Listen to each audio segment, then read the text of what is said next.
Stay down, came up, God made a way. Hey y'all, welcome back to I Just Don't Know podcast with me, Angel. Stay down, came up, God made a way. Okay, so on today's episode, we are going to be discussing max capacity. And you're probably thinking, well, what does that mean to be max capacity? It's basically where you're full up with a lot of different emotions, cares of life, different things that you're carrying, and you're just at max capacity. You don't have room for anything else to allow anything good to come in. And we'll break that down a little bit more into the episode. So, the first thing that I want to talk about is stress. It's one of those things that can take up a large space of our lives. It takes up pretty much all the space of our lives. If we are stressing and worrying a lot about different things that we're having to deal with, financial struggles, health, your families, bills, work, school, just different things in life that would cause us to be stressed or worried, it basically takes up all the room for something to come in, like, let's say, relaxation or calmness, tranquility and peace. Stress is taking up most of that space, so you don't have any room to allow that in. That's being at max capacity. Another thing that actually can take up a lot of your capacity where you don't have any room to allow anything in, is anger. Anger is one of those things that'll sneak up on us from experiences that we've been through in life, disappointments, heartbreak, being let down, just overall life itself can make you angry and bitter. But you have to discern when that's happening to you and taking up most of the space in you mentally, physically, spiritually.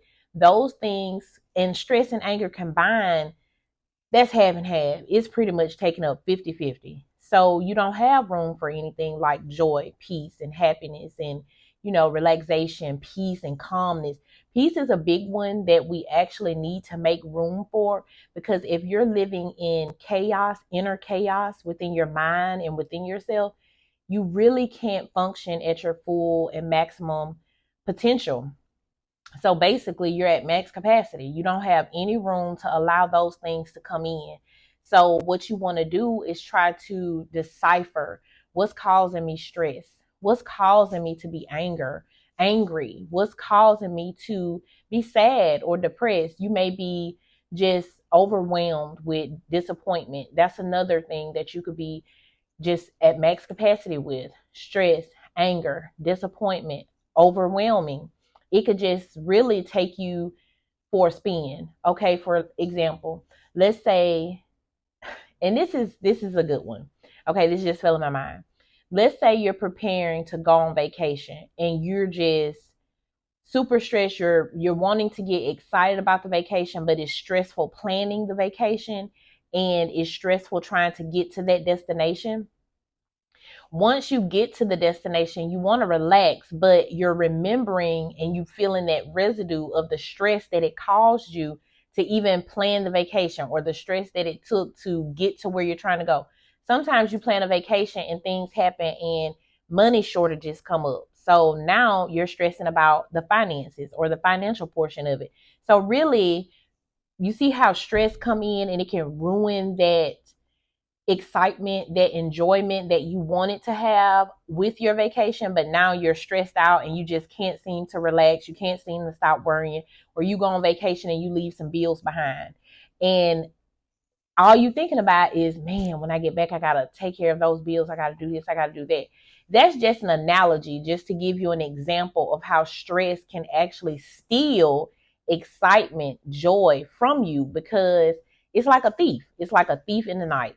And if you don't, or if you're not aware of that, if you're not conscious of your mental health, if you're not conscious of your inner being, then it's kind of like you don't recognize what's happening. You're always living in a stressful, chaotic environment. You got to get to the bottom of what's causing that so you can pull it at the root. That way you can actually allow some things in, so you're not so full to capacity that you can't seem to just relax and enjoy life. It's very important that you try to live life to its full potential. You get one shot. One shot. That's it. You get one time to do it. That's why it's important to make sure you're taking care of yourself. Stress and anger, disappointment, depression, anxiety, it actually can cause a lot of health problems too. You're constantly walking around with a headache. You're constantly walking around, your blood pressure is high. Those things affect other things, okay?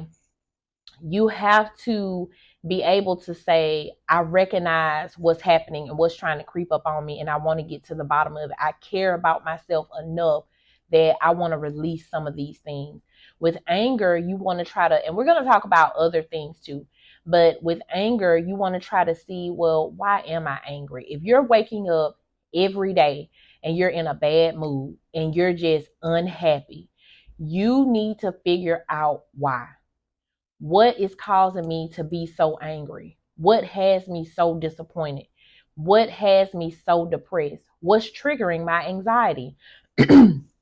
Anxiety is not something that you have to learn to live with. You can actually get to the bottom of what's causing it, what's triggering it. And once you get to the bottom of those things, you can actually say, you know what, this is not good for me. I'm going to cut this out of my life. I'm going to cut this person out of my life. I'm going to change my job or my career because it's stressing me. It's causing me to be unhappy every day. Nobody should get up every day doing something that's making them unhappy. You get one chance at this life. You should make it the best life that you can. It's no way that you should get up every day going to a career that you absolutely hate. You need to find out what you love, what your niche is, what you're good at, what makes you happy, what you can see yourself getting up doing every day. And a lot of people feel like, oh, I got to go to school to do this or do that. No, you actually can figure out, let's say, for example, you love to sew, and you see everybody is sewing or making clothes or something. The gift that God gives you is going to be different from what he gives somebody else. Okay, you may know how to sew, but you also may be a key designer to something. You may create something that other people is not daring to do, and it may be different. You just never know. I saw a post one time where it was an aisle. It was a picture, and it was bread all down the aisle. And it's so crazy because it's so true. They're making the same thing, but all of them are different. And there's thousands and hundreds and millions of people buying each different bread. You may like whole wheat bread or honey wheat bread. It's like it's just so profound on how you can do the same thing as somebody else, but it'll be like completely opposite, completely different. Figure out what you love to do, what is going to give you the motivation. And we talk about motivation a lot of times, but I'm going to say this: when it comes to life, it takes discipline to actually get to where you're trying to go. A lot of people talk about, oh, I'm not motivated to do this. Oh, I lost the motivation to lose weight. I lost the motivation to go to the gym. It actually takes discipline to do those things continually. If you get up every day in and day out, eating junk food, but you want to be healthy and you want meal prep, no, you don't need to be motivated. You need to be disciplined, and you actually need to have a change of mind to actually do those things. And that way, you're not unhealthy and at max capacity with a bunch of diseases and unhealthy habits. You have to change your mind to change your world, to change your life. It's just that's just that simple. Anyway, that I went a total another way. I wasn't trying to do that. But anyway, back to what I was saying. So you want to figure out those things that are causing you to be angry, depressed, or triggering your anxiety. That way you can cut them out at the root and live a more calm, peaceful, happier life. If you're at max capacity with disappointment or hurt, you're not going to be able to allow any happiness into your life. And I get it. Things happen to us that actually wound us pretty bad, and it could cause us to be down for a minute. But you got to consciously decide that you're going to get up, wipe yourself off, shake the dust off, and try to move forward and allow other opportunities to come into your life to create happiness for you, create joy. Those things, it take work. A lot of people try to say, oh, I'm on my healing journey. I'm you know, creating a happier life. But you actually have to put the work in. It's more than just saying those things. You got to dig deep and get to the bottom of what actually even caused you to be hurt. Now, I'm not recommending, I know a lot of people like to do the whole closure thing. I need closure and having these conversations and confronting the issues and all of that. But sometimes you have to actually decide, you know what, this thing or this person, this job, or whatever it may be, is just not good for me. It's not beneficial to my life. Think back over the track record. Okay, I'm big on this. If the track record is showing you a pattern where they're not really beneficial to you, and a lot of people probably would be like, beneficial, like you gotta have people in your life or things in your life or places in your life that are beneficial to you. Yes, you do. You know why?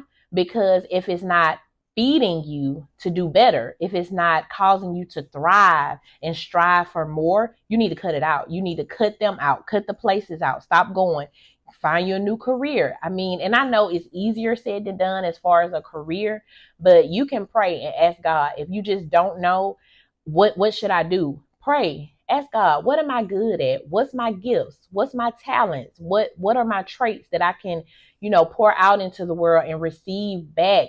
What can cause me to share light instead of, all of this baggage that I'm carrying, all of this weight. You want to release yourself from those things. That way you can grow and thrive and be the best version of yourself. And I'm going to tell you, when you start surrounding yourself with things that fill you up with those good things like peace and joy, happiness, and enthusiasm, optimism, that stuff is important. It's so important to be optimistic in life. I cannot express this enough, because if you're always down, if you're always just hard on it and not seeing the brighter side, if your cup is always half empty, you're always gonna be on the ground. You'll never lift off, because it's a mind thing. If you're thinking, well, nothing never is gonna change. I can't be that person that I'm trying to be.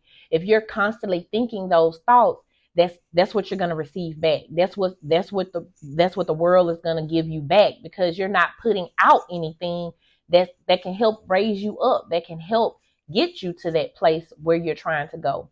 You have to release yourself from, and a lot of us are being held captive in our own mind by ourselves. It's you that's holding you captive. It's myself that's keeping me in this place. You know why? Because, and I thought about something earlier, and this is just a side note to what I'm saying. A lot of people have been around others. Like if you're constantly surrounded by people that are, let me see, how can I put this?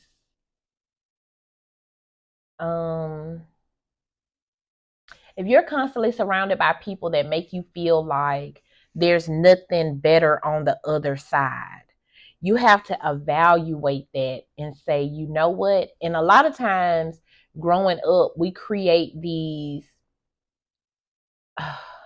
how am I trying to say this? The narratives that we have learned are not the reality. The narratives that we have told ourselves is not the reality.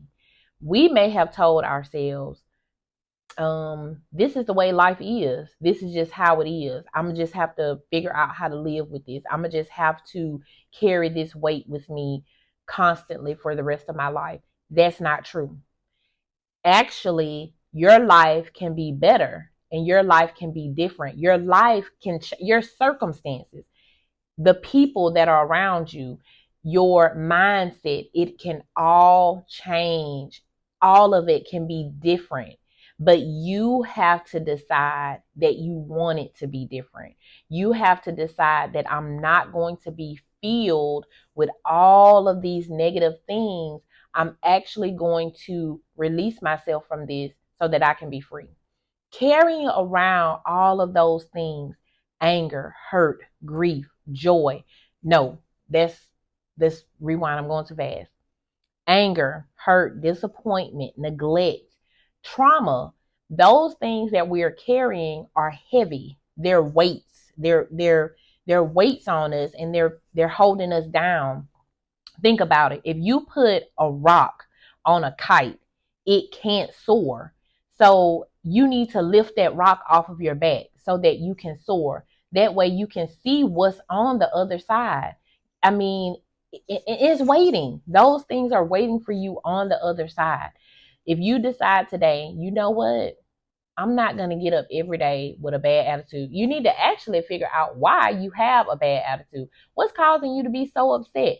What's causing you to be so aggravated and frustrated all the time? Is it my job? Is it the people that are around me? Is it my thoughts? Is it myself? And sometimes it's us. Sometimes it's us. We're keeping ourselves at max capacity because we're choosing to get up every day carrying these things around. When you actually can say, you know what, I'm finna drop this off. I'm just gonna empty this out. Like, I'm not, like, okay, for example, and this is pretty heavy. I got all this stuff in this basket. I'm talking about, it's heavy. Like, I got all this stuff, all of it. You got disappointment, you got sadness, you got anxiety, you got anger, you got grief, you got stress, all this stuff. You got all this and you carrying it around. I don't have room to put this anywhere. You see, look, you don't have room to put this anywhere. But let's say you start dropping this stuff off. You start taking this stuff out, releasing yourself from this, freeing yourself up, making room for all of those other stuff. Look at this.